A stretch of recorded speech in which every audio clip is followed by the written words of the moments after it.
आप सबको जय मसीह की। सुबह के समय हम एक वचन अध्ययन करेंगे जो यशायाह की पुस्तक 53वें अध्याय के 5वें वचन से है।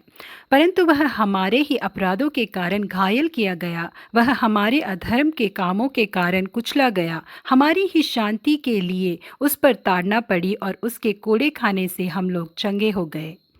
गृह युद्ध के दौरान जॉर्ज बेट का नाम इसलिए चुना गया कि वो सेना के आगे खड़े होकर उनका मार्गदर्शन करे युद्ध में। क्योंकि उनकी पत्नी और 6 बच्चे थे, इस कारण रिचर्ड ब्रैट नाम के योद्धा ने कहा कि उनकी जगह मैं आगे खड़े होकर युद्ध लड़ूंगा।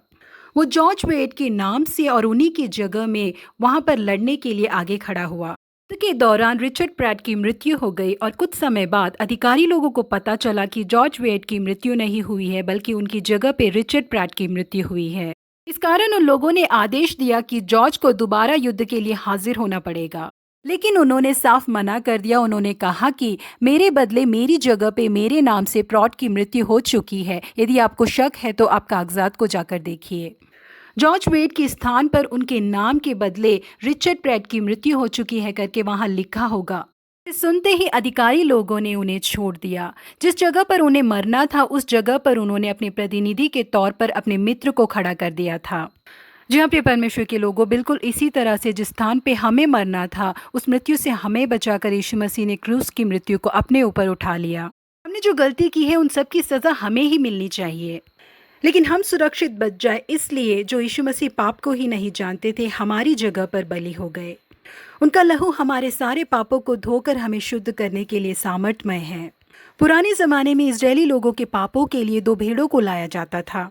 पहले भेड़ की बलि चढ़ा दी जाती थी और दूसरे भेड़ के ऊपर उनके पापों का बोझ रखा जाता था। इजरायली लोगों का सारा पाप का बोझ उठाकर उस भेड़ को जंगल में भेज दिया जाता था।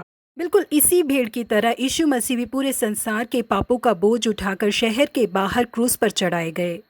हमारे हाथों ने जो पाप किया उसके बदले उनके हाथों पर कील ठोके गए।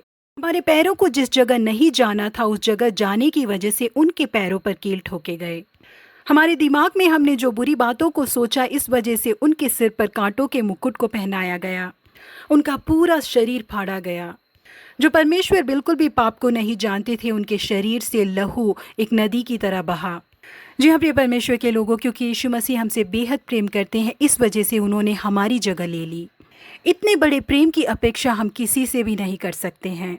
हमसे प्रेम करके हमारे लिए अपने जीवन को देने वाले यीशु मसीह से हम भी प्रेम करें और उनकी मनोकामनाओं को हम पूरा करें। जी हाँ, वही प्रेम के लायक हैं। प्रभु आप सबों को आशीषित करे। Have a blessed day.